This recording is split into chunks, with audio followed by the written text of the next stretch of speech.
الحمد لله رب العالمين الرحمن الرحيم مالك يوم الدين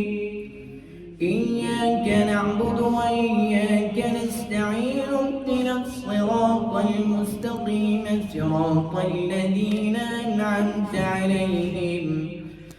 غير المغضوب عليهم ولا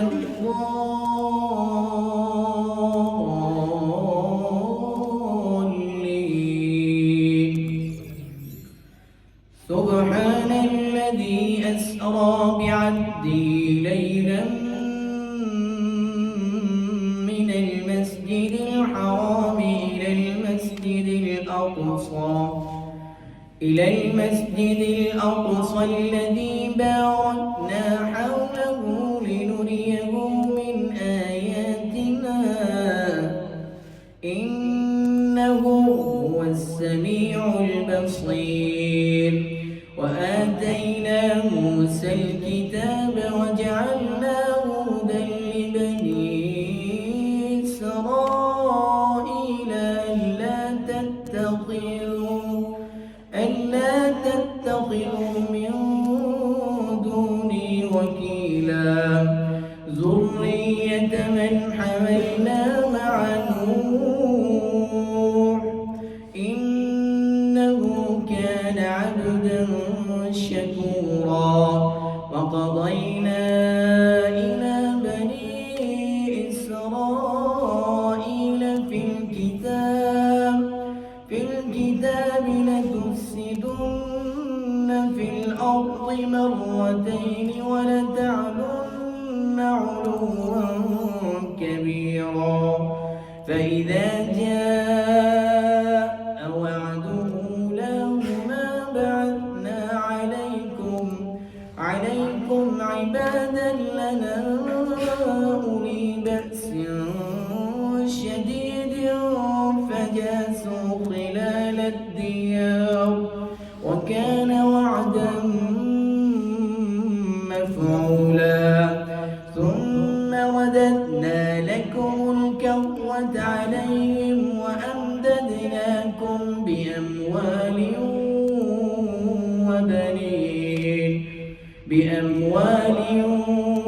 وبنين وجعلناكم أكثر نفيرا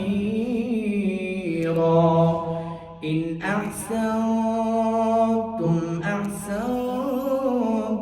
لأنفسكم وإن أسأتم فلها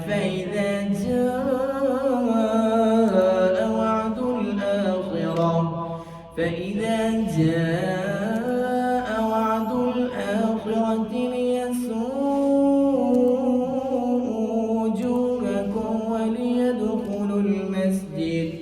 وليدخلوا المسجد كما دخلوه أول مرة وليتبروا ما علوا تتبيرا عسى ربكم أن يرحمكم وإن عدتم عدنا وجعلنا جهنم للكافرين حصيرا إن هذا القرآن يهدي للتي هي أقوم ويبشر المؤمنين الذين يعملون الصالحات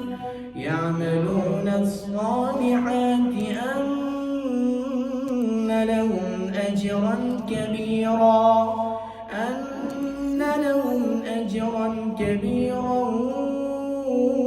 وأن الذين لا يؤمنون بالآخرة أعتدنا لهم عذابا أليما الحمد لله رب العالمين الرحمن الرحيم مالك يوم الدين إياك نعبد وإياك نستعين اهدنا الصراط المستقيم صراط الذين أنعمت عليهم غير المغضوب عليهم ولا الضالين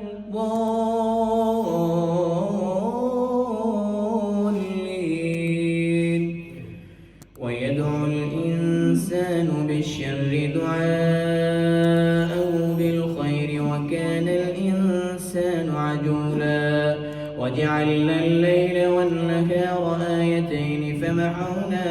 آية الليل وجعلنا آية النهار مبصرة لتبتغوا فضلا من ربكم ولتعلموا عدد السنين والحساب وكل شيء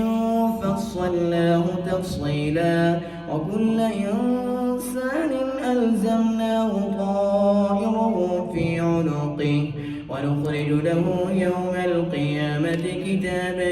يلقاه منشورا اقرأ كتابك كفى بنفسك اليوم عليك حسيبا من اهتدى فإنما يهتدي لنفسه ومن ضل فإنما يضل عليها ولا تزر وازرة وزر أخرى وما كنا معذبين حتى نبعث رسولا